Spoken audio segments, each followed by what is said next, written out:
So Tenech is about to come in. Okay.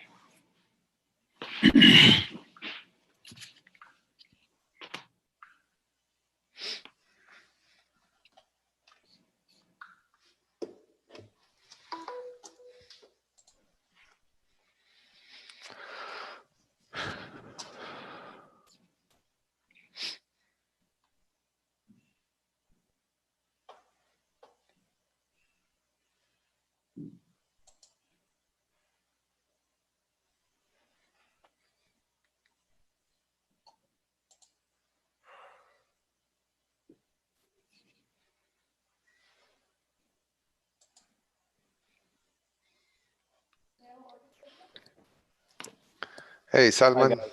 Hey, Adrian, how are you? Hi, I'm Jose. doing- How are you? Not too Yes, bad. thank Good you. to see you. Pleasure to have you here. Okay, thank you very much. It's Adrian's help that we are able to get all the top guys in the world to help us teach, which is wonderful. So you're welcome. Thank you very much. Are we all set, Adrian? We're just waiting for Tenoch, who is the president of the Latin American Neuroendoscopic Group, which is today's session is a conjoined session with the Latin American Neuroendoscopy Group. So he's just about to come in. He just texted me. So not bad for a Sunday, yeah? We have Yeah, plenty, not bad, not bad. plenty not of bad at all. followers. So how are things in Pakistan? How's COVID? COVID is not bad here, but still, I think our numbers are rising. Last fortnight, the average asymptomatic patients that we would admit for surgery, for routine elective surgery, so about 15% are turning out to be positive. And we have about 50 deaths a day at the moment. So this was down to 2 a day about a month ago. So it's slowly and gradually rising. So let's see where we go. How about yourself? We're having around 1,000 and like 1,200 cases per day and some deaths. But I think people now have realized, this was Thanksgiving weekend here on this part of the world. Yeah. And yesterday I was out on the street and it was like a normal Thanksgiving, large crowds gathering in shopping malls. So, But okay. people are tired Yes. to all this. Hi, Here's Tanak. How are you? Hi, good morning. How are you? Good morning. Good morning. Morning, Tenech. Okay, so I think we're ready. Yeah. Adrian, do I begin? Let me just make a little introduction for everyone. Okay. So, dear friends from every corner of the world, we are gathered here for yet another session of this pediatric neurosurgery course today. This is a conjoined session with the Latin American Neuroendoscopy Group, and therefore we have the pleasure to have the president, Dr. Tenoch Herrada, and Dr. Jose Aloisio Costaval will be presenting along with me. And so I will allow Dr. Tenoch Herrada to start moderating this session. Yes, hello everybody. We will start this session. And this is a session about neuroendoscopy. First, we will have Dr. Aloisio, which is going to talk about the endoscopic neuroanatomy. And in second place, Dr. Adrian Cáceres will talk about how to avoid complications in neuroendoscopy. Dr. Aloisio, could you please start? Okay.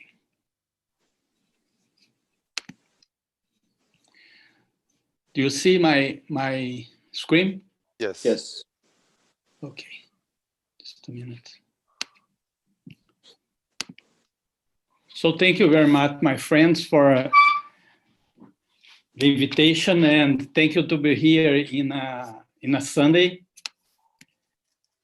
And we'll talk about a particular anatomy of ETV, that is the Liliequist membrane.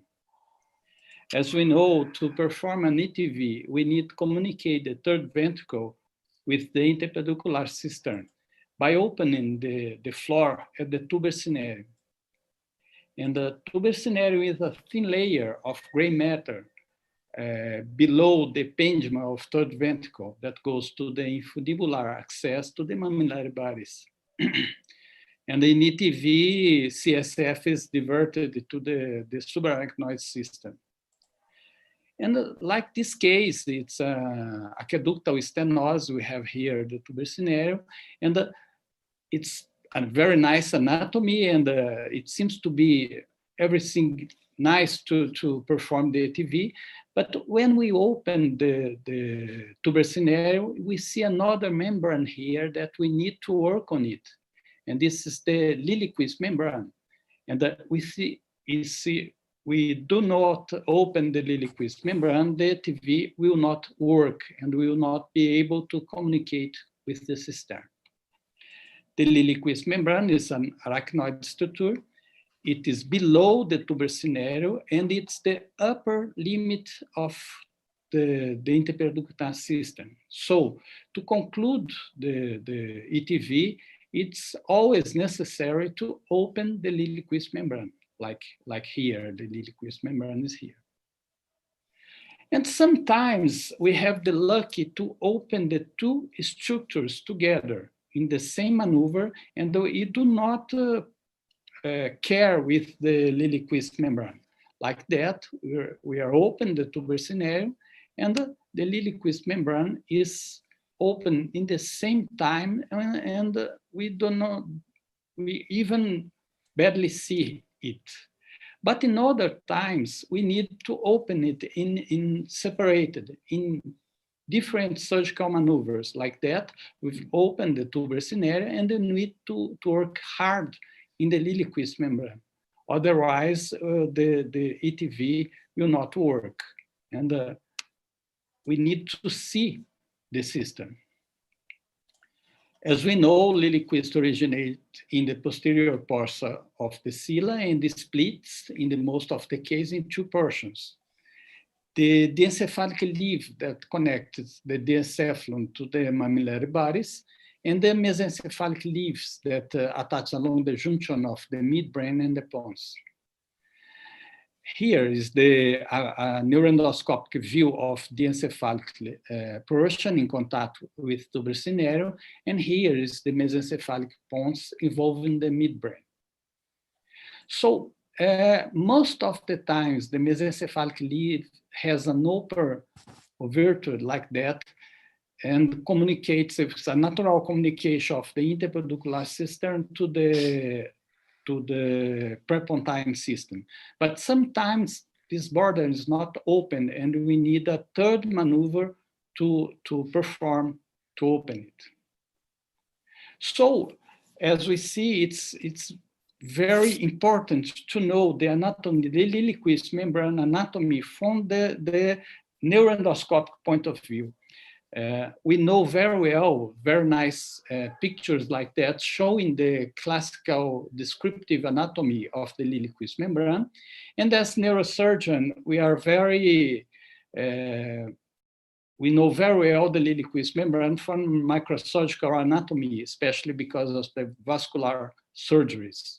But this is what we saw in neuroendoscopy. It's a completely different angle of view and point of view that differs the conventional anatomy that we are our areas. So we have adult.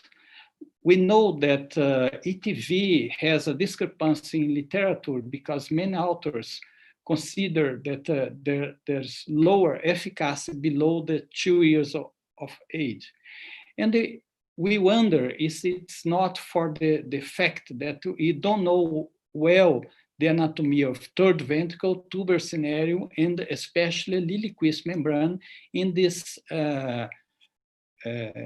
age group, in pediatric age group. And this is the cause of the discrepancy. So we proposed our work, and to study anatomical characteristics of third ventricle, floor, tuber scenario, and Liliequist membrane by the view of neuroendoscopy, compare with the etiology and age, and see if there are some patterns or some details that could interfere with the efficacy of endoscopic third ventriculostomy. So we need to work. We studied 57 ETV at BioCore in a prospective way. And after the procedure, we filled a questionnaire that was the questionnaire about anatomical and technical details of the surgery. We consider a normal tuber scenario when we saw the infundibular access, the hypothalamus, and the mammillary bodies. When the tuber scenario altered, we described the alteration, like in those cases. Those alterations are compiled in 3 more changes: tissue alteration, distorted anatomy, and hemorrhage. And as we have easy or difficult criteria to open the floor and the Liliequist membrane, we performed face validity with 7 Brazilian neurosurgeons with experience in ETV, pediatric neurosurgeons. Those are the colleagues, we thank all them. And then they find what was easy or difficult to open the floor of the third ventricle, and was easy or difficult to open the Liliequist. So we follow these criteria, and our colleague, Dr. Leopold, made this movie to better understand that this is a normal tuber scenario and easy to open. The Liliequist and the tuber scenario are together and open together, and we just need one maneuver to be sure that the cistern was open. And here is another case, a myelomeningocele case, that is the tuber scenario was completely different, as we see, and the anatomy was distorted, and it was very difficult and very hard to understand the anatomy and to open the tuber scenario, and we need many other maneuvers to open the Liliequist membrane. So this is what we need to explain what's the difficult for the surgery. We be sure that the cistern is open. We divide the etiology in 5 types. And the age group, we create one group until 24 months that we called infant. It's our most interest. Child until 11 years, adult and seniors. And we followed 26 patients for at least 3 years. He recorded the evolution. We have some interesting finds, and the first one is that 75% of the patients were in the pediatric age group, and almost half of them are infant, below 2 years. And we have many incidation of congenital malformation. And of course, these congenital malformation are associated with infant and child. Tuber scenario in third one of all case, tuber scenario was altered, and in 26% it was opaque.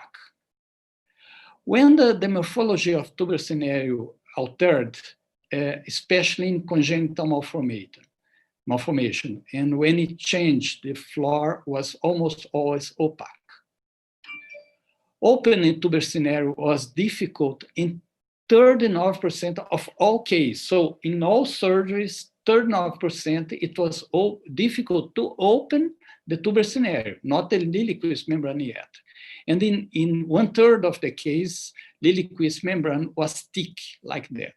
So this is a thin Liliequist membrane. It's easy to work, and this is a thick membrane that's hard. When TC morphology changed like that, opening the Liliequist membrane was almost always more difficult. In 79%, when TC was opaque, open it was difficult. In 60% of opaque tuber scenario, the Liliequist membrane was thick. And when TC was opaque, opening the Liliequist membrane was more difficult. The anatomical third ventricle floor alteration also related to the difficult to open the Liliequist membrane, and the difficulty in opening was reflected in the difficult to open. And as thicker was the Liliequist membrane, more difficult was to open.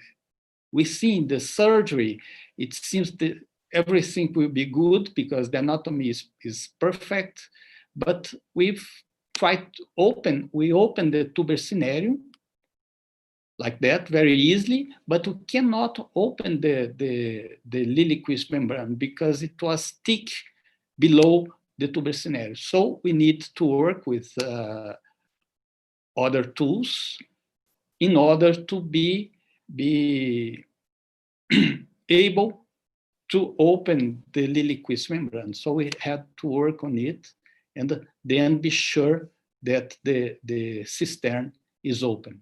And here we see the mesencephalic leaf with the open border, so we do not need to work on it. When the tuber scenario morphology changed, the floor and the Liliequist membrane tend to be separate. And here is the TC and Liliequist membrane together, and here they are separated like that.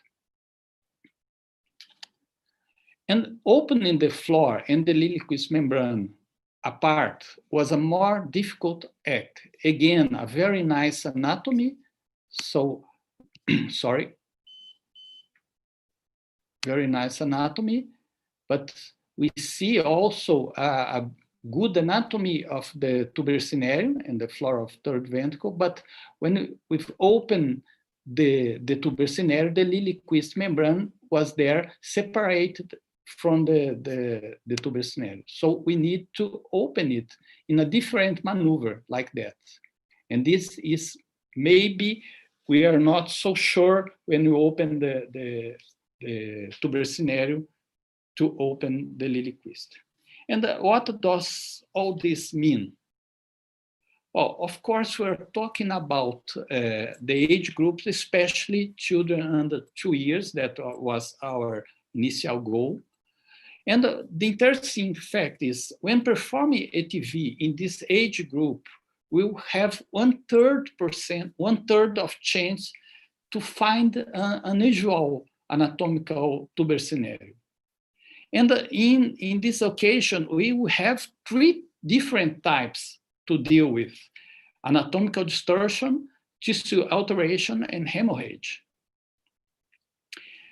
And in 25% of cases, it will be opaque. And the opening of the tuber scenario will be difficult in 40% of all our surgeries. So pay attention to the data. In 42% of all cases, etiologies will be associated with TC anatomy change.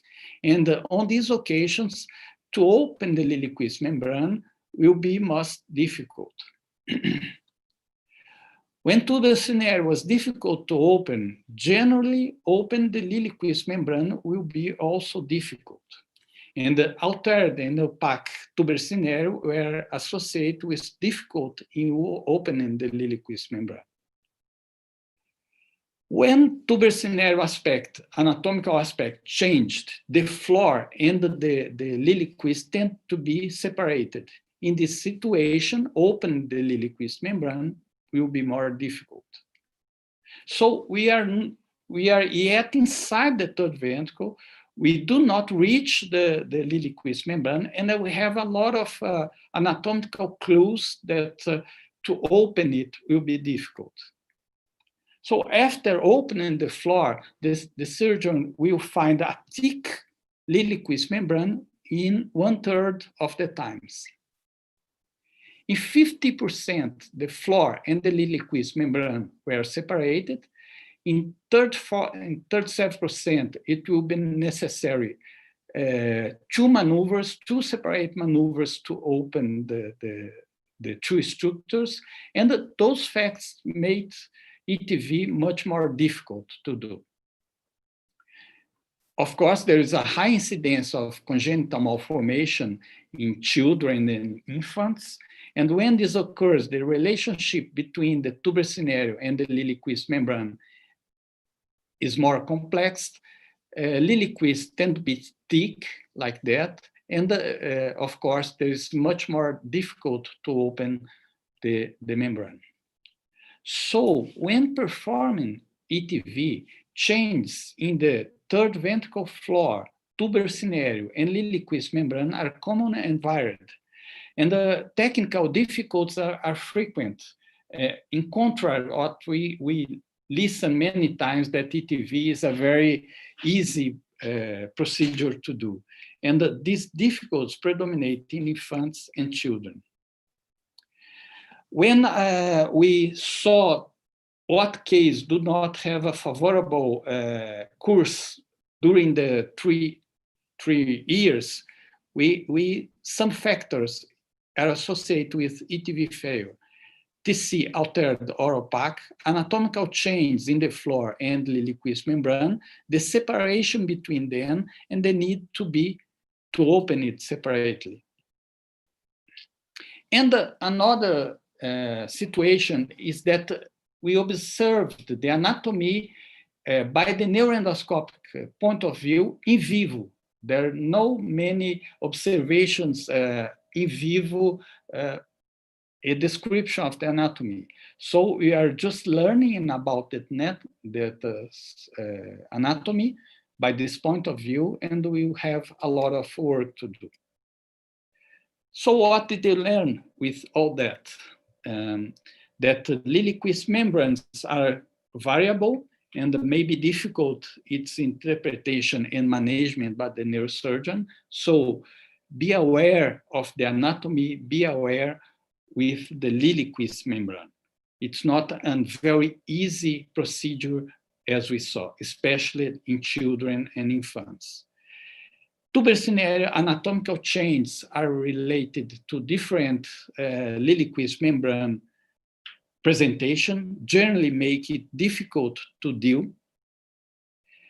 The unfavorable evolution is associated with opaque tuber scenario.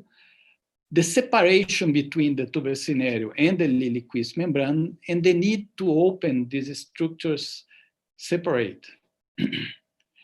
The hydrocephalus, due to congenital malformations, are associated with more difficult Lilliquist membrane to deal, and especially in the infants. And as they are more incident in childhood, it can explain the higher failure rate in children under 2 years old.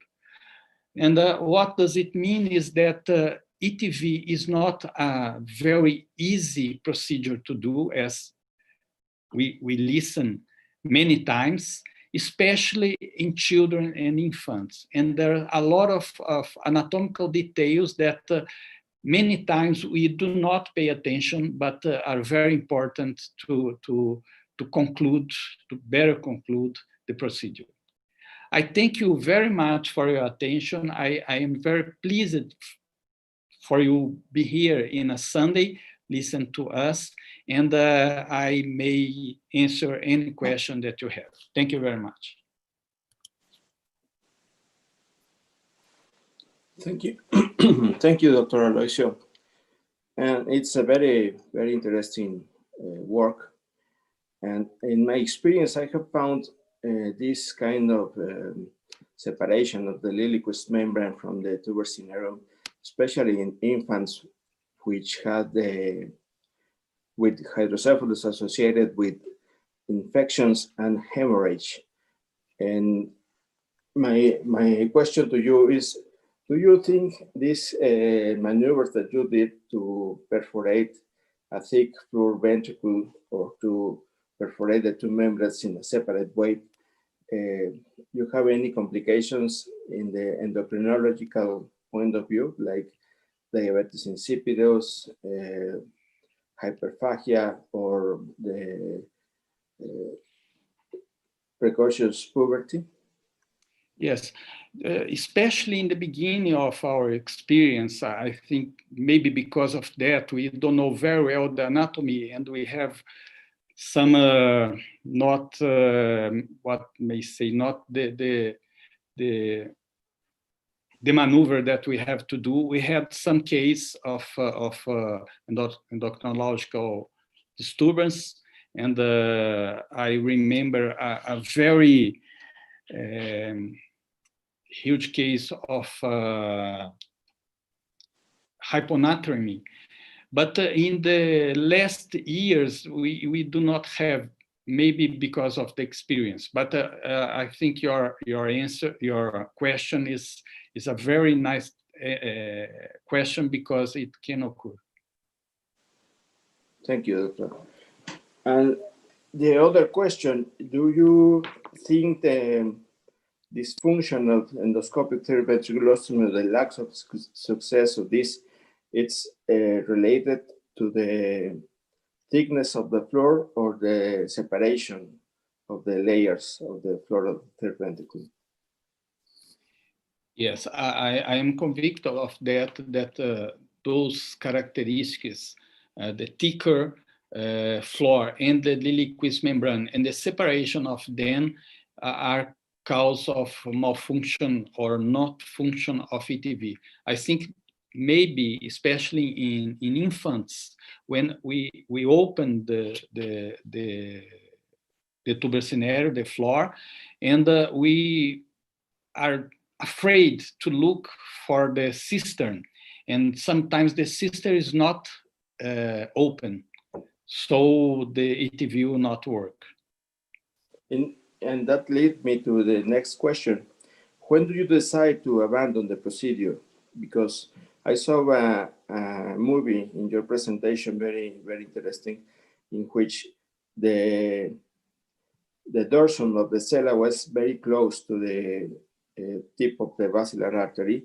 And I have some cases of that, especially patients with myelomeningocele. And it's very hard to see the naked basilar in this area, and it's very easy to damage the basilar area. When do you decide to not to continue with the procedure and put a shunt in insertion? Yes, I think when the anatomy is not favorable, that you can have the notion where the vascular structures are, and you try 1 or 2 times and you can't see it, it's better to abandon and do not proceed, because you have a lot of chance of having an accident. So I agree with you. If you're not quite sure that you see the vascular structures, especially the basilar, it's better not to go on. Thank you. Thank you, Dr. Aloysius. It's a very, very good presentation. Now we continue with Dr. Adrian Cáceres, which will speak about the complications in neuroendoscopy. Okay, so good morning, good afternoon, and good evening to everyone worldwide. We are very pleased to have around 125 participants, which means that people are quite happy with what we're showing today. So the first thing I would like to tell every one of you is to come up with the definition of an expert. So many of you might be asking yourselves, why is Dr. Cáceres telling us all of these things about neuroendoscopy? So the definition of an expert, it's not the guy who does things perfectly every single time, but rather it's that person who has either experienced himself or has witnessed every single complication related to a procedure, has learned how to deal with that complication, has learned how to avoid it, and most importantly, he's capable of preventing others from reproducing such complication. So in all of these years of doing endoscopy, I can tell you that I have slowly become an expert due to many incidents throughout my career, not only in my hands, but watching other work. And I think that reflection is what I will try to share with you today. So what is the definition of a surgical complication? It is any undesirable, unintended, and a direct result of an operation affecting the patient, which would not have occurred had the operation gone well, as could reasonably hoped. Of course, it's very difficult to define exactly what a complication is because you can have abnormal scarring after a surgery. You can have a fistula. You can have intraventricular bleeding, disability, or you can even have death. So Pepe Shinali came up with an outline of how to classify endoscopic procedure outcomes. So one is whenever it's successful and you have no further procedures to complete the procedure. Partial success, the primary objective was accomplished, but you required something else to finish the procedure. You were successful, but then you had to reoperate the patient later on because something did not work out the way it was intended. And then a complete failure. Oh, hold on. Just hold on a second. Okay, so this is the paper by Pepe Shinali, and you can see here that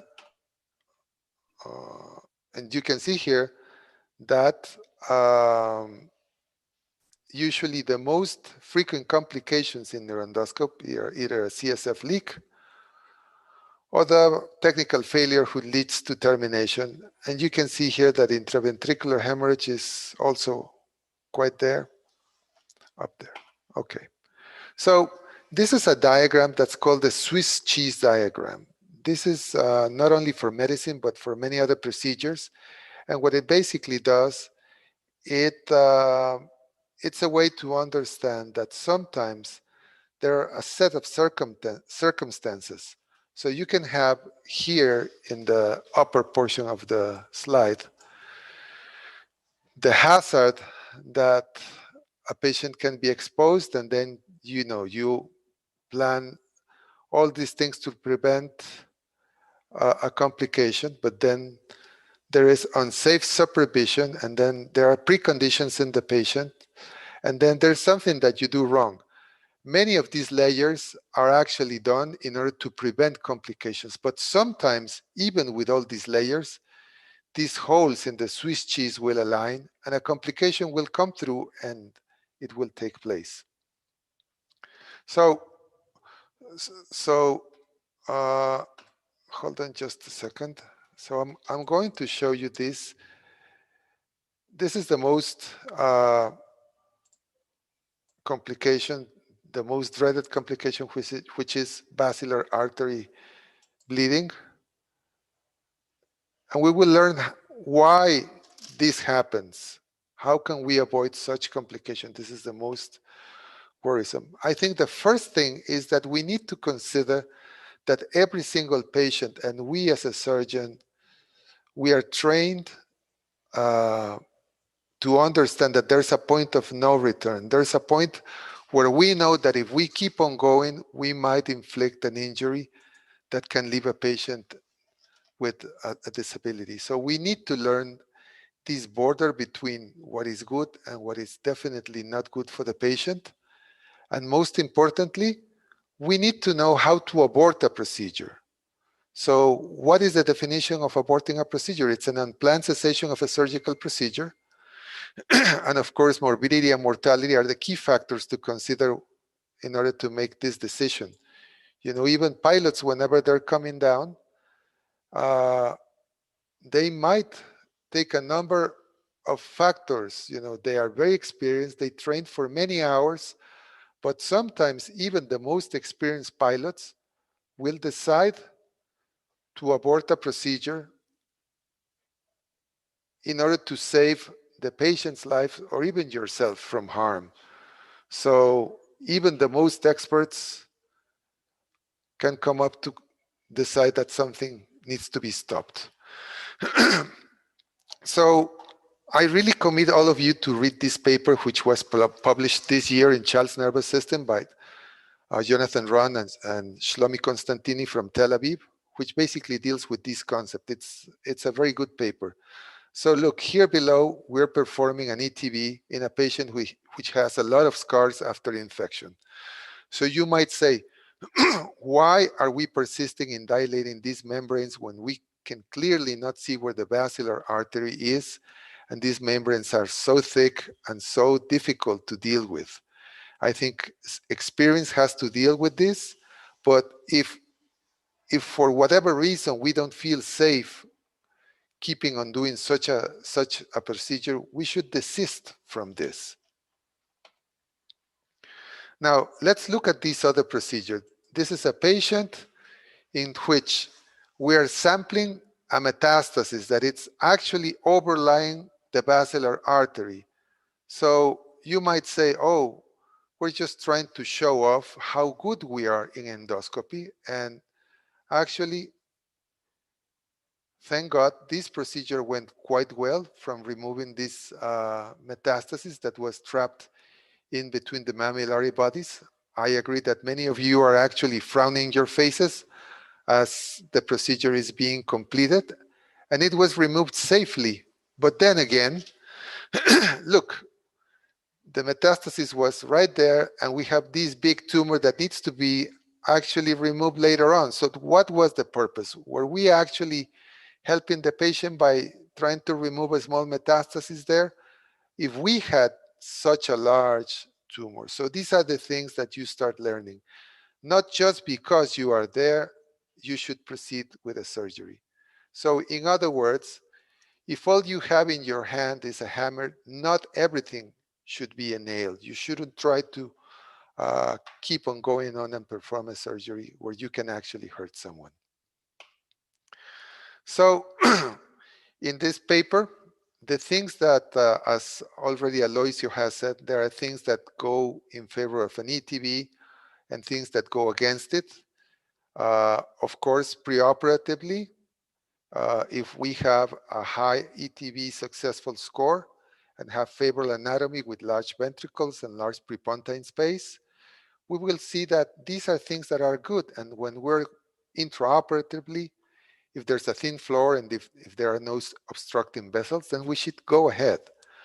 But if there's risk of a basilar artery injury, a low ETV success score, the anatomy is not favorable, and you're not really experienced or you have blurred vision, you should consider aborting the procedure. Now, what are the things that participate in that decisions? Of course, we are neurosurgeons, we have a huge ego, and sometimes we have this self-belief that the procedure is possible with an acceptable risk. Sometimes we feel that aborting a surgery is a personal and professional failure, and we keep on going on. Sometimes there's excessive and inappropriate self-confidence, the fear of the judgment of other colleagues if we decide to abort, fear of medical legal actions, and very, very important, Shlomi has pointed this out previously, it's always good that whenever we're doing endoscopy, there should be a second set of hands and a second pair of eyes, as always in surgery, that will tell you, hey, listen, why don't you do it this other way? Or listen, do you think this is getting too risky? Do you think we should stop? And this is why whenever we perform endoscopy and we're training people, as many of you know, we always say that it's very good or it's very easy how to teach someone to perform a procedure, but it's very, very difficult how to teach when not to perform it and when to stop or when to desist. And so very, very important in your career. So we keep on talking about the learning curve, how Basically, things have a slow beginning, we have a steep acceleration, you get a plateau, and then you consider that you were able to do it. Now, the learning curve can be applied to disciplines such as flying a plane, where people spend lots and lots of hours rehearsing the procedure. Musicians who also spend countless hours in front of their musical sheet performing again and again. But the thing is, in medicine, we don't have this luxury. And nevertheless, as good as we have tried to perform anatomical simulators of endoscopic things, we are not that successful. It's very hard to reproduce the exact anatomy and the countless variations that we will find in intraventricular anatomy. Through all the workshops that Glenn and IFNE hold around the world, we try to teach our students how to get related within the intraventricular structures and how to learn to produce all these procedures safely. But when you consider that healthcare is a really high risk procedure, look at this. The degree of risk that it's involved in a neurosurgical procedure, it's almost as bungee jumping.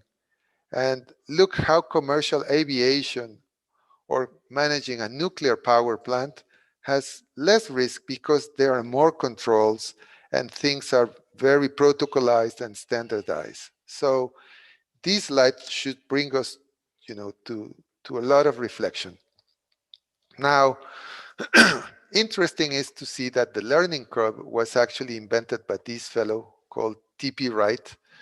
And the learning curve, it's actually a calculation on how to produce a weapon by exposing the personnel to the steps of the process and decreasing the number of man hours in order to produce an aircraft for a battle.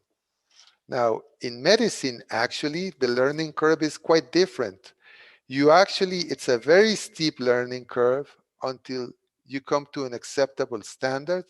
And usually you will face a point where even when you consider that you were actually pretty good, something happened and you came down, and then you gain confidence again and you go up again and you come to this plateau. And like, this saying that boxers should know when to retire, there will be a point in your career where you are not longer, you don't have that ability anymore, and then you should stop from performing procedures because of age, because of all the things that come with old age that should tell you now it's time to stop and pass on the tool to the younger generation.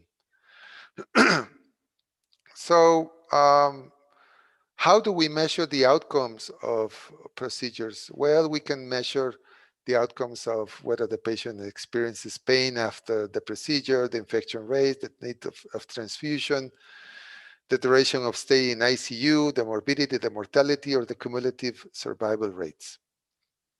Also, by operative time, the use of equipment, the blood loss, the exposure to radiation, and the technical adequacy. So we should all ask ourselves, what is the problem? What is the level of risk? And what is the available time to perform this? Because if we have, supposedly we're going in to do an endoscopy and it's a 15 or 20-minute procedure, and we find ourselves that it's 2 hours and we're still in there when we should come to a decision and say, is this, should I use my intuition and say, okay, it's time to stop? Do we should have rules? Should we have an analysis, or should we get creative? So all of these should come into account. And of course, there is this that Shakespeare stated many years ago: to be or not to be, that is the question. You should always remember that most of the time this is you who's asking the question, and this can be your patient, that little skull right there. So whenever we as surgeons are operating and we say, oh yes, I think we can do this, I think we can go ahead and let's try to take this risk. So the risk is not taken by you, my friend. The risk is taken by the patient. So consider all your options, and hopefully, as we have seen in Aloysius' presentations, E2B should be simple things like this. You know, you perforated the floor and the liquid membrane and everything was there. But sometimes even the most experts, look, this is a video that was shared by Danny Provedello, which has always collaborated with us, and he's an expert on skull-based procedures. They're drilling away the dorsum sellae, and he's very careful. He's using neuronavigation, and they're trying to take the colwera to continue drilling. And as they're drilling away in that little corner, all of a sudden, the carotid is injured. So always remember that even the most expert people can actually experience complications. So there are also some other things like, you know, the cavum septum pellucidae, which should bring you to ask, is this really an endoscopic procedure? Is this really something that can be treated with a lesser invasive technique?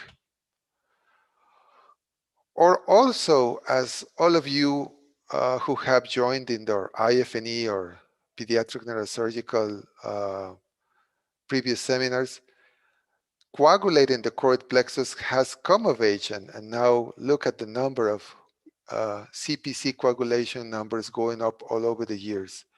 Let me tell you that up to this day, nobody knows for sure what the outcome, the long-term outcome of coagulating the choroid plexus is. The choroid plexus is there for a reason. It produces a number of substances, and it helps with the pulsability and the dynamics of the intraventricular motion. And we are now coagulating it, just taking it away.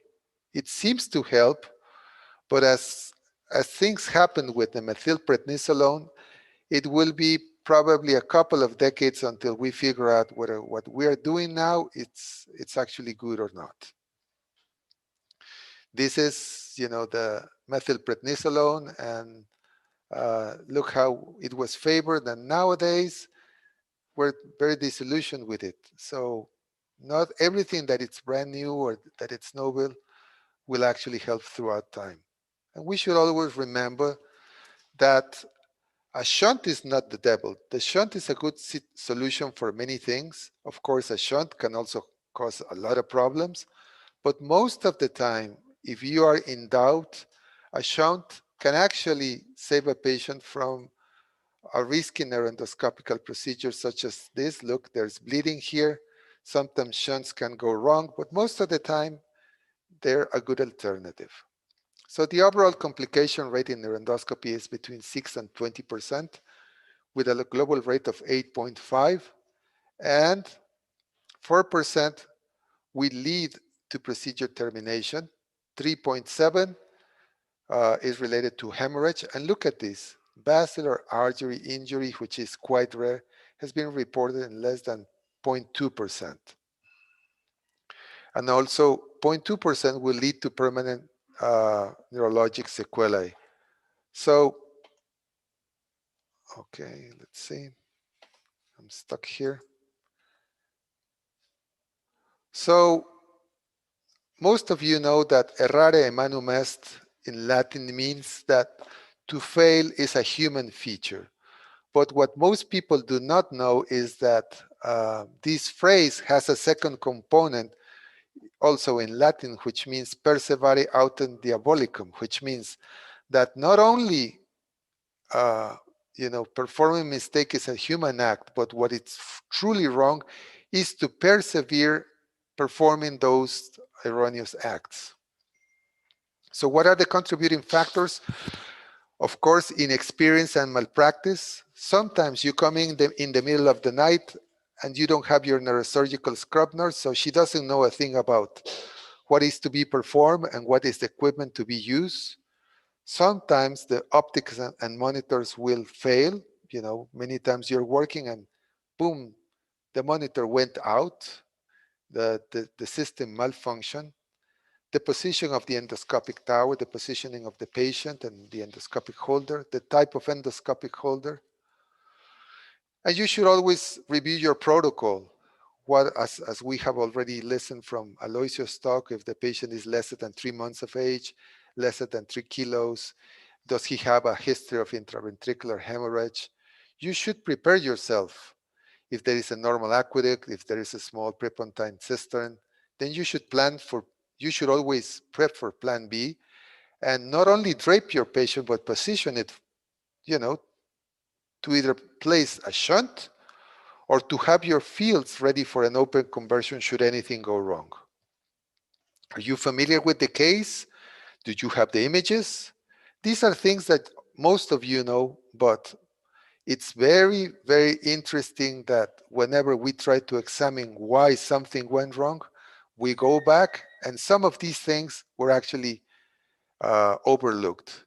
Do you have a proper inlet and outlet of irrigation? Remember that whatever goes into the ventricle should come out at the irrigation solutions at room temperature.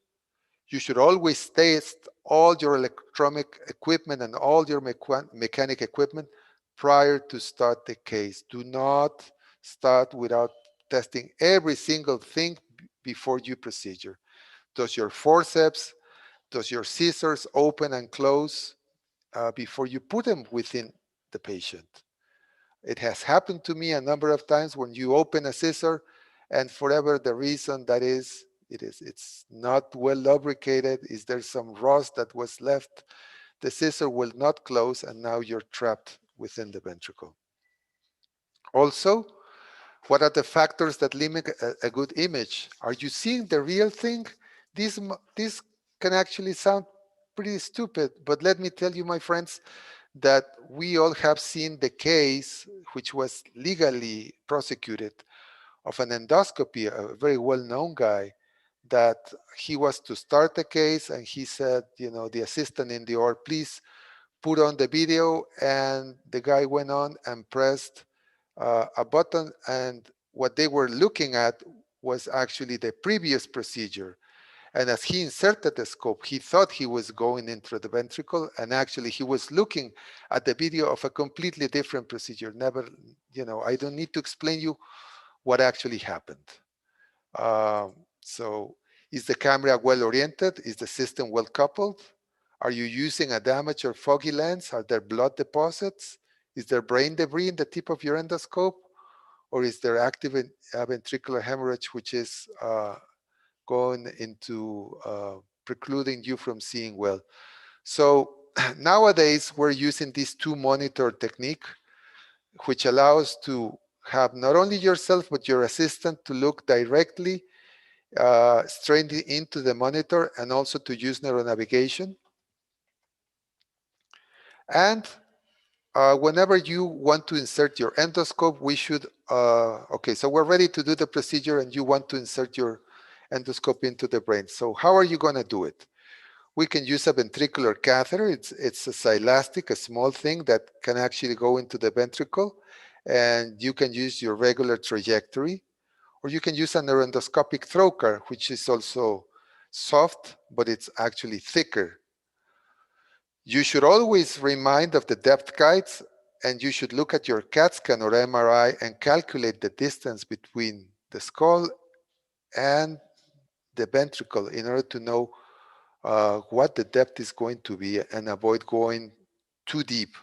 Believe me, this is one of the most common, and it's actually the most common complication that will lead to permanent deficit is whenever the endoscope was actually inserted in a wrong trajectory, too deep, and you actually hurt the thalamus. This is the most common. It's not very oftenly reported, but it has happened to all of us.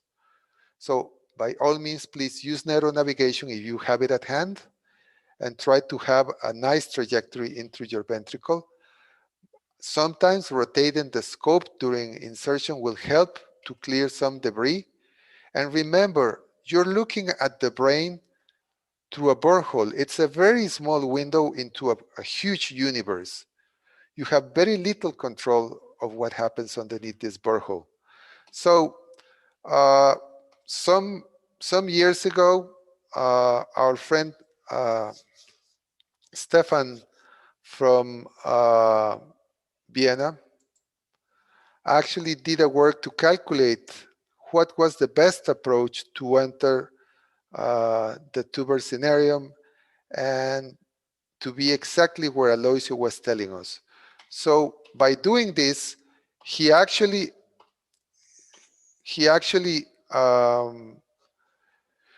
calculated the point of entry to be located quite in front of the basilar artery through the foramen of Monroe. And by using neuronavigation, look at this. This is a very interesting picture because these are the sites where the borehole was placed. Most of us, we have been trained to perform a borehole 2 centimeters in front of the coronal suture. But as you can see here, not all boreholes were in the front of the coronal sutures. Some of them were actually right on top of it, and some even behind the coronal sutures. None of the patients in Stefan Schlumberger's experience actually went on to have any injury, and this is because you can see that actually the motor cortex is actually way farther below the coronal suture. So you actually have a 2 centimeter margin to play with that borehole entry site.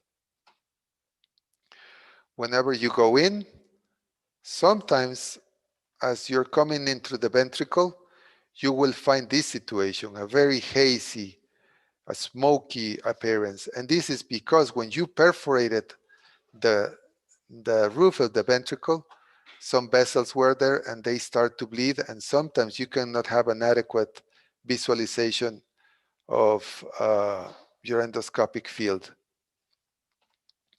Now, sometimes whenever you're doing endoscopy, you just go in and you're ready, and oh, now you have debris that comes and blocks your site. We have here in this image the two components that most often get into a nice way whenever you're starting an endoscopic procedure, which is a bubble that's right there in the front of my endoscope. This is a LOTA system. So we got rid of the bubble, and now we are going into the ventricle, and as you are getting closer and closer to your target, you're very close. Oh, now here it comes again. So always try to get rid of this debris that gets in your way. And of course, the other cause for having obstructed views is whenever you're doing biopsies and you have bleeding, which obstructs your view. Whenever this happens, please do not retract your endoscope. Stay there and irrigate. Most of the time, after a little while, you will be able to see what is going on. And if for whatever reason, after continuous irrigation, things are not clearing up, you can actually empty the ventricle and convert to dry field technique, which by itself will stop the bleeding. So use neuroendoscopic navigation. It's a very safe way of proceeding. And know your anatomy. Aloisio was telling us how important it is to learn anatomy, to be very familiar with the structures we're looking at. And you should always remind that the clivus is here, the infundibulum is there, and all the tiny vessels that feel the pituitary gland are very fragile.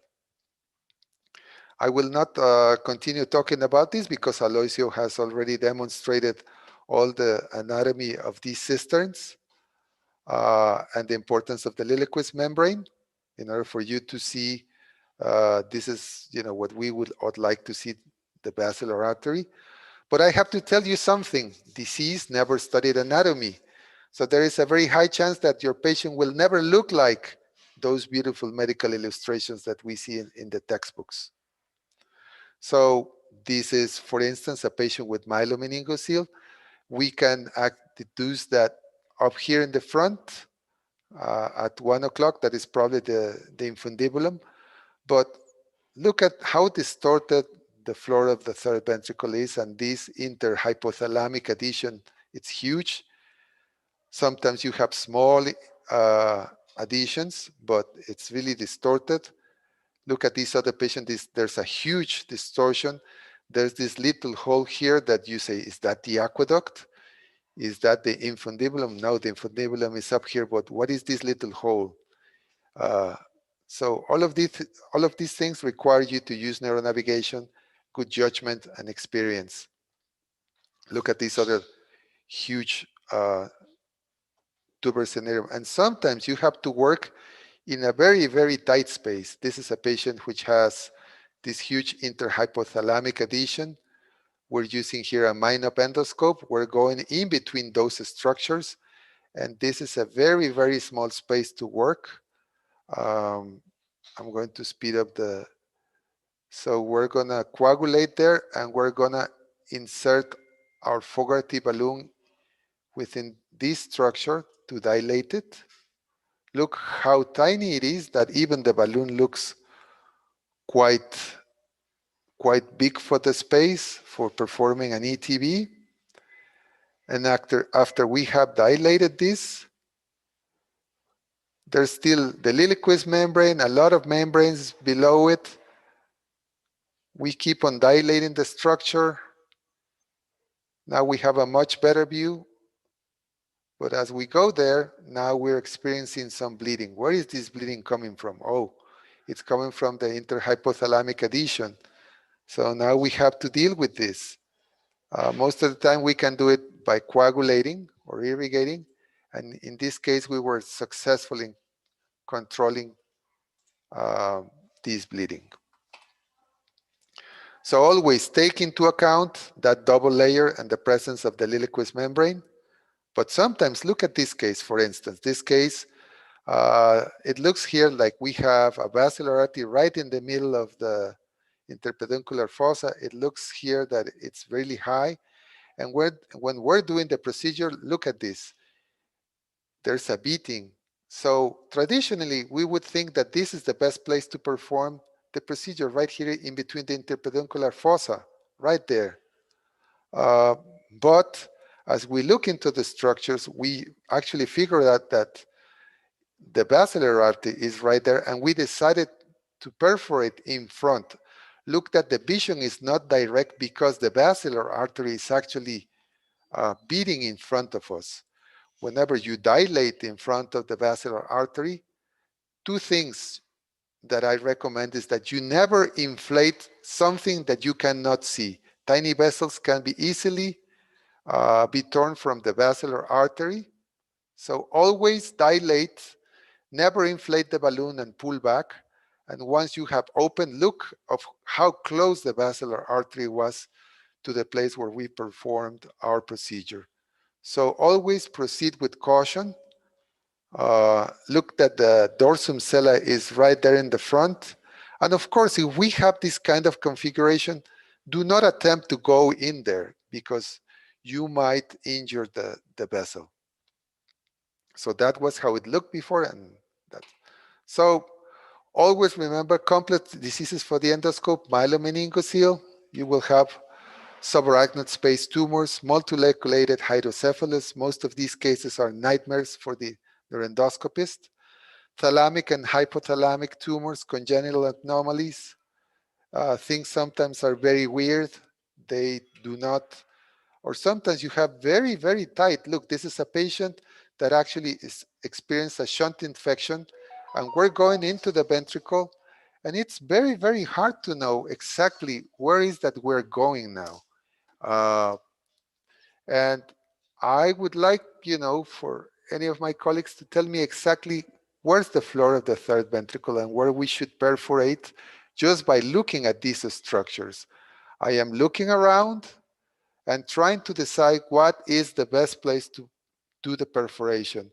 It's really opaque, it's really complex, and after a little while, we decide that probably that little hole up there is the infundibulum of the pituitary gland. So we decided to perforate in this region. So we do it very carefully. by using the Fogarty balloon. Look how we can even see the red blood cells going through the vessel. So that tells you how close we are. And we decided to go in and very carefully using the Fogarty balloon by not pushing too hard. There is some resistance. And then very carefully, we inflate the balloon in this very tight space. So this is not a simple endoscopic procedure. If you ever are within this kind of space and you're not really sure and you don't have enough experience, you should try to abort. In this particular case, we had neuronavigation and we were careful to perform the procedure. But of course, this is when experience should come. And if for whatever reason you think it's not safe to go on, you can actually just leave there, put a ventricular catheter, put the shunt, and save yourself and the patient a lot of headache. As you can see, we were actually successful. Now we're going below that just to fenestrate the remnants of the Liliequist membrane. And there's also one tip. The latex balloons are actually opaque, but they actually tend to grasp structures a little bit better than the new elastic balloons, which are translucent. They allow you to see better, but most of the time, these translucent balloons actually are very slippery. So sometimes you want to dilate something and they slip out a lot. So happily, this is how we ended that procedure. So again, very complex configurations. This is another ETV that's done through a working channel technique by using a baby LOTA endoscope. And sometimes, you know, you're actually able to perform procedures very safely, and the sheet of the LOTA endoscope will act as a separator of the nearby structures. Now, what is the importance of using one of these sheets? That sometimes, whenever you're performing a procedure, you can have bleeding that obstructs your vision. Remember, do not retract from the place, and you can actually move closer to the site of the bleeding. Then you retract the lens from the sheet and you start irrigating, and by doing so, what will happen is that you will have only the vessel isolated within the working channel, and now you can coagulate it, and most of the time you're successful in stopping the bleeding. Of course, this is one of the techniques that we teach you at the several courses of the IFNE and Glenn, and by all means, please come and join us. We should evolve from the webinar phase to the active training phase for you to learn all these techniques. This is another procedure. This is a biopsy done, and again, you have bleeding. But look at this. This is what I was telling you. Sorry for replaying this video. Sometimes you're doing a procedure, and now as we're biopsying this tumor, you go on and experience this very bothersome bleeding. Now you cannot see clearly what is going on. Things are really being obstructed. So what you do is that you basically empty the ventricle, and look, all that mazy bleeding that you were looking through the endoscope actually stopped spontaneously as soon as you took out all the CSF. So the dry field technique, it's a very good answer. And most of the time, by the time you're finishing emptying the ventricle through a catheter, things are now stopped, and you can decide whether you want to go on or whether you just want to leave an EVD and finish your procedure. This is another procedure. Look how thick those membranes are down there, that even though you have perforated the tuber cinereum and the Liliequist membrane, we're looking at those thick arachnoid membranes down there. And very important, look at what will happen with the tip of my lens. I'm trying to peek below, and yes, I'm trying to break all of these adhesions, And as I pull back, very important, look, there's the basilar artery. And as I pull back with the endoscope, this is one of the mechanisms that can lead to a basilar artery injury. So just be mindful of what is about to happen. I will try to put this video a little faster. So we're looking down at the structures, and as we pull back, remember that the lens is now basically in front of the basilar artery. And let's see, as we pull back, sometimes it just bounces. And this is one of the ways that if you have a sharp lens, you can actually injure a basilar artery. This is a video that Tenoch was very courteous of sharing with me.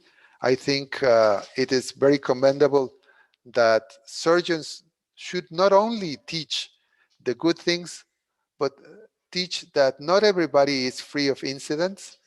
This is a patient. I'm gonna put a pause here. Tenoch, do you want to comment on this procedure?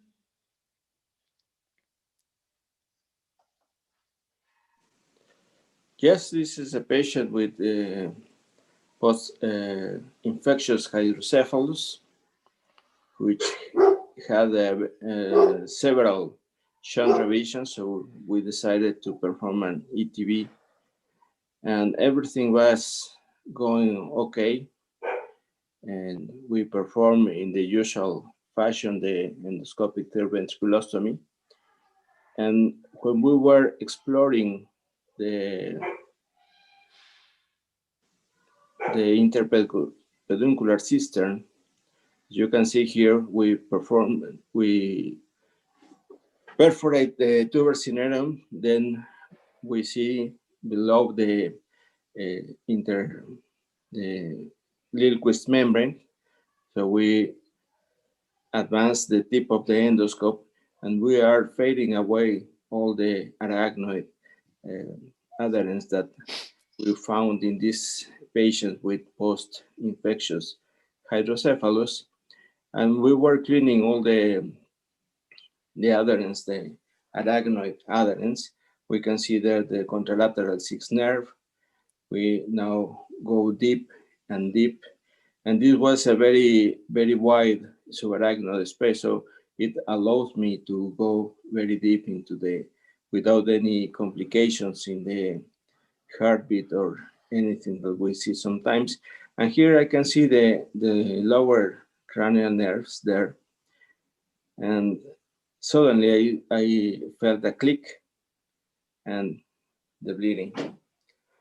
So I probably ruptured the tip of the basilar artery with the sheet of the endoscope.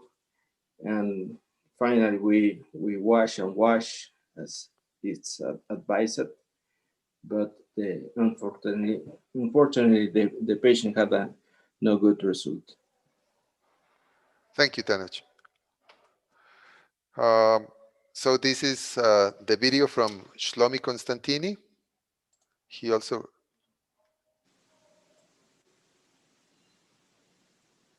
so again, they are performing an ETV. They go with the tip of their monopolar cautery. They go below and they see that they're in the interpeduncular cistern. They're trying to widen up that space.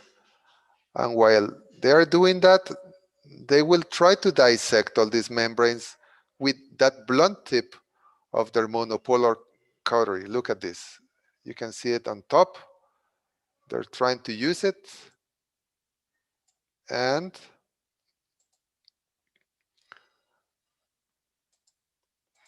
while doing this dissection using the tip of their, then the artery is ruptured with this massive bleeding. Shlomi told me they washed out for at least 45 minutes. And then they went in and they said, should we remove the clot or not? So they went on and did a pellucidotomy. They went into the contralateral ventricle. And this was the angle of the approach, which was actually the cause. This is the post-op image. They placed an EVD catheter, and then they did an angiography, and they found out they had an aneurysm. So the patient developed diabetes insipidus. It required vasopressing. The pseudoaneurysm was demonstrated, and as you can see here, the patient was planned for coiling, but she had spontaneous rupture. So she underwent embolization of that aneurysm, which was successfully occluded. This is the pre, and this is the post-op. Let's see in a few seconds, the post-embolization. So this is to say that even something that can be as simple as an ETV can actually end up in this. All of you know what this page means. This is every single one of the coils that were used and the amount of money that was spent in order to fix this complication. So if for whatever reason you are not comfortable, please stop. This is Kenichi Nishiyama. He's also showing us. He is using the laser to coagulate, and now he has induced also a bleeding of the basilar artery. This also patient experienced this serious complication. They were able to stop the bleeding. In the experience of these authors, they wanted to remove the clot afterwards. I personally think that if you have been able to stop the bleeding and you have a nice clot down there, personally, I do not favor removing clots. I think it's better to leave them and put an EVD and wait until you have an angiographic confirmation of the damage in order to decide whether you want to coil or stent. So remember that every single endoscope has a sharp tip, even whether you're using MINOP, if you're using the LOTA endoscopes, the OE, or the DEC, they all have sharp tips. So whenever you put them into the ventricle, when you're looking around, these tips can actually injure the patient. So neurological morbidity is around 1.5%, and most of the time you can have transient oculomotor paresis. Endocrinological morbidity is around 1%, with diabetes insipidus being the most frequent. But you can also have obesity and prebocious cavity, such as whenever you're dealing with craniopharyngioma. Remember that the walls that are actually on both sides of where you are performing are all these very delicate neuroendocrine structures, and you're coming right through them. If you have diabetes insipidus, most of the time, in 2/3 of the patient, this is transient, and it can actually be permanent in 1/3 of the patients. It will behave exactly as in pituitary surgery. You can have either immediate, transient, or even delayed diabetes insipidus from apoptosis. This is another video from Hakan Karabagli. He's actually dilating the vessel. This is the example of a clear balloon where you can actually see quite well what is going below. Now, Hakan, this is the dorsum sellae, and he's looking into the cavity of the ventricle. So this is a very good way to see things. Other lesser but important complications that you can actually encounter. After you perforate the ventricle, the path of lesser resistance is not always through the stoma down there. Remember that whenever you're doing a neuroendoscopic procedure, you're actually doing two endoscopies, two ventriculostomies, one on the cortex and one below. So sometimes you can have hygromas. So these hygromas are actually more frequent in children lesser than 1 year of age because they have big skulls. There's abrupt decompression of the ventricle. The cerebral mantle is actually quite thin, and there's less likeliness of absorbing the fluid. Okay. Okay, so I am stuck here. Let's see. So these ETV hygromas can actually transform themselves into hematomas. And so sometimes they require drainage.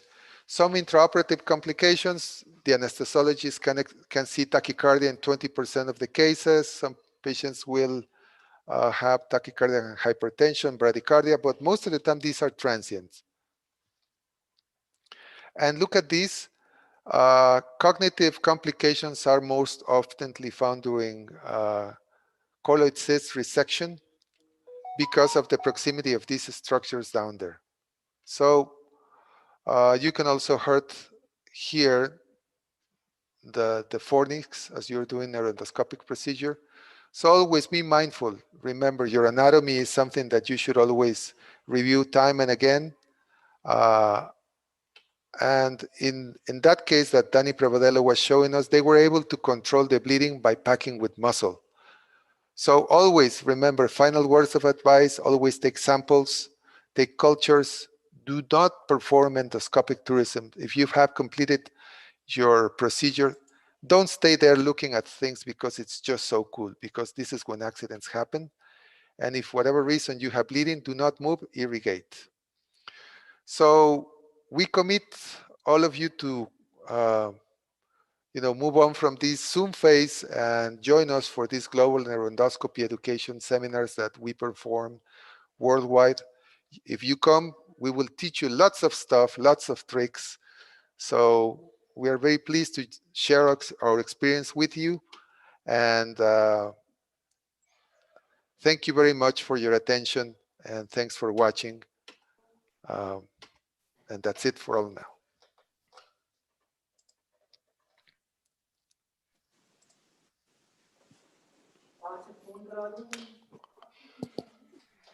Thank you.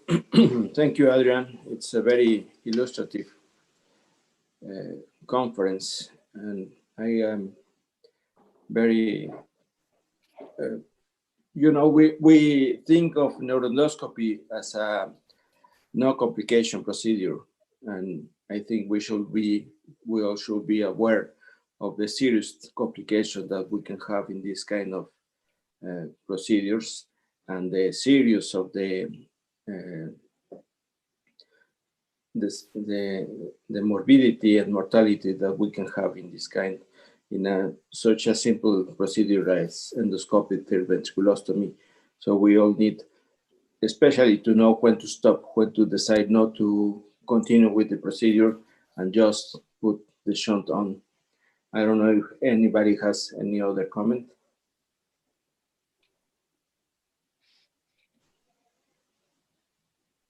I think, it's wonderful talks. Both talks are brilliant, especially, I think, looking at all the complications and the anatomy that was explained in detail to start with has been brilliant. And, all the questions that were put on the chat were already answered during all the talks. So, I'm grateful, really enjoyed those talks. So should we see at the questions to see how people fared out, Imad?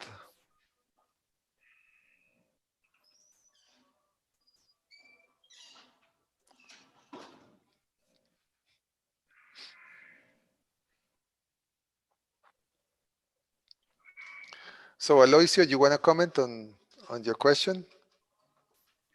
Yes. Well, the tuber scenario is not a layer of ependyma, but it's a gray matter. So the number one is false. Okay, it's the ependyma came from the ventricle, and it's not part of the tuber scenario. This detail, anatomical detail. Okay.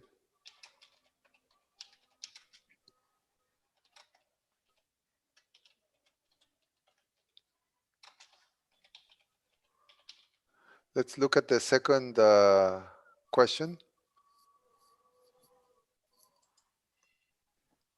You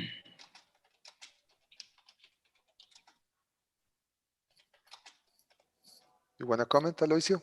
Yes, the false is the fourth answer, because it's not always necessary to open the two leaves because the mesencephalic leaf has most of the times an open border that communicated the interpeduncularis system with the prepontine system.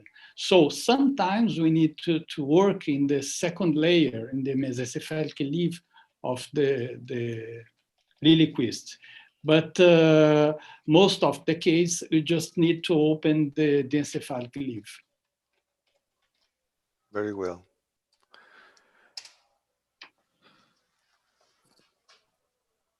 Okay, and the third one?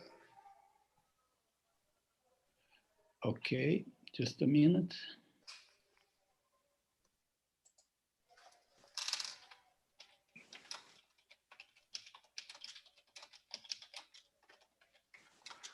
So it's correct to say that when tubercinary anatomy altered, there is a predominance of thick lilyquist membrane. It's an observation that we make in our work, and it's as I said, it's a clue. You are just inside the edge of the third ventricle, and it's a clue that you maybe will have problems with your lilyquist membrane, and you have to work on it. Okay, next question.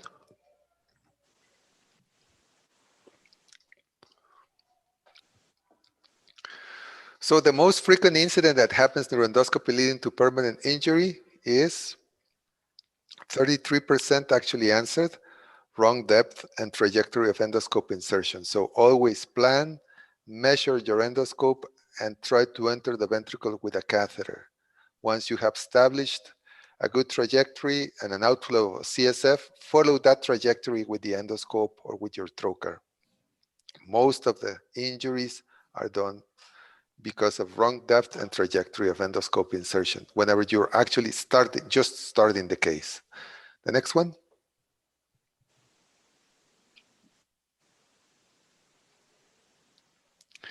The best way to manage persistent bleeding from a intraventricular structure is, well, one of them is irrigation, but look at this, I place forceful continuous irrigation.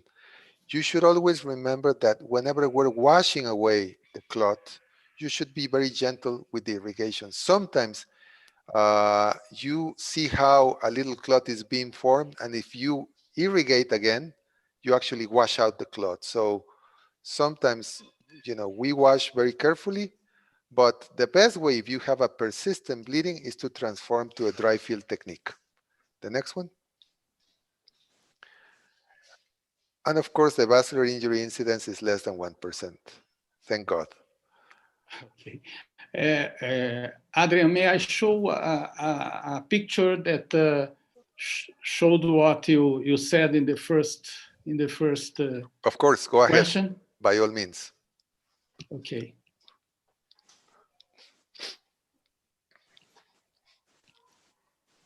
This is what happens when you make the things wrong. You go directly to the motor, yes, and cause an injury in your patient. So as Adrian said, be aware of entry in the ventricle. It's a very important step of the surgery, and many things can go wrong when you do not do the right things. And I think the value in this, as Aloisio has done it, as Stanuch has done it, as I have showed you, is that we're not perfect. We are all prone to errors and failure because of, multiple factors. So we should always reflect on how we're going to proceed on beforehand on a surgery. It's a series of steps. Yes, as much experienced you are, much more care you have. Yes. I think that's a lesson we need to learn. Shlomi Constantini says that neuroendoscopy is the procedure where the child is well in the recovery room and you are in the ICU. Yes, sure. Okay. Of course. And there are several comments from people here. saying that when are we going to restart the courses? So stay tuned, because IFNE is planning to restart some of the courses. Of course, we don't know what will happen with the COVID pandemic. And the biggest course that is planned on a yearly basis, which is the course in Naples, was to be canceled due to COVID. But probably there will be some courses in the second half of the year, some that will take place in Germany. And of course, also Glenn is exploring the possibility of doing some additional courses in Latin America. So stay tuned, because we all want all of you to come and learn from the masters. We're very keen to teach, and we're not, nowadays, it's not only intraventricular, skull base, we're actually even including spine. So it's very interesting, very exciting for everyone. Look, Salman is smiling when he heard the word spine. No, I think it's important that we should announce this as well. IFNE is planning to hold the Naples meeting in February virtual. We're going to have a conference in that, a virtual conference, and there will be practical sessions in that virtual conference. So I think that would be good fun to start with. And then hopefully in the end of next year, we will start to have some courses somewhere. So looking forward to that. So I think the whole thing was brilliant. Tanak, your comments before we wrap up? Well, thank you, everybody. Thank you, Adriana and Aloysia, for these wonderful talks. And just the message should be that we should be aware of the complications. We should do everything to avoid them. And if we have some complications, we need to share the complication, because we learn more than when we share, when we comment the complications. When you are in the OR with this kind of complications, you feel very lonely. You feel very alone. You don't know what to do. You have the stress, the adrenaline, and you do whatever comes first to your mind. But if you comment, you can improve, of course, avoid to happen again.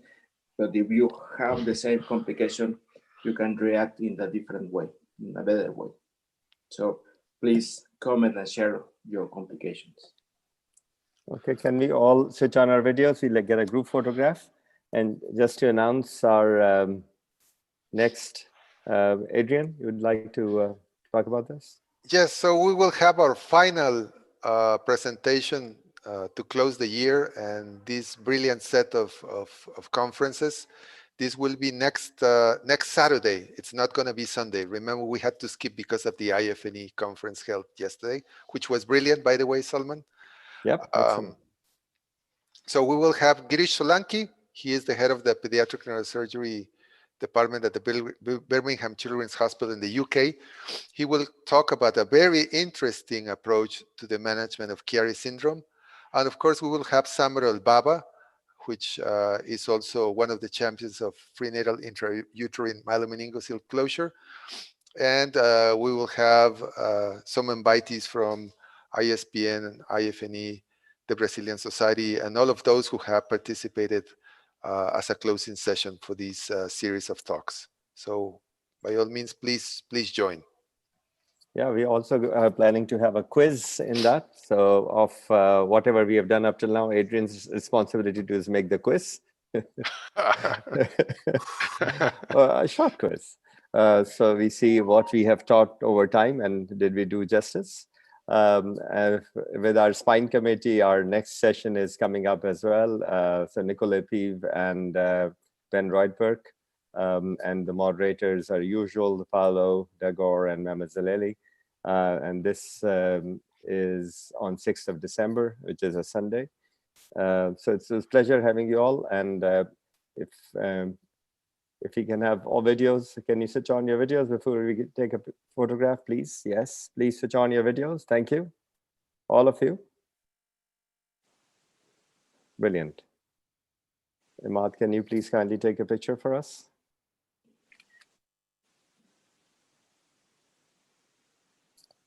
And I thank again Adrian and Jose. I think both were brilliant. Really enjoyed that. Thank you very much, all of us. Thank you, and till the next time. Thank you very much. Stay Bye. safe. Thank you. Okay, Take care. thank you. Bye-bye. Bye. Bye-bye.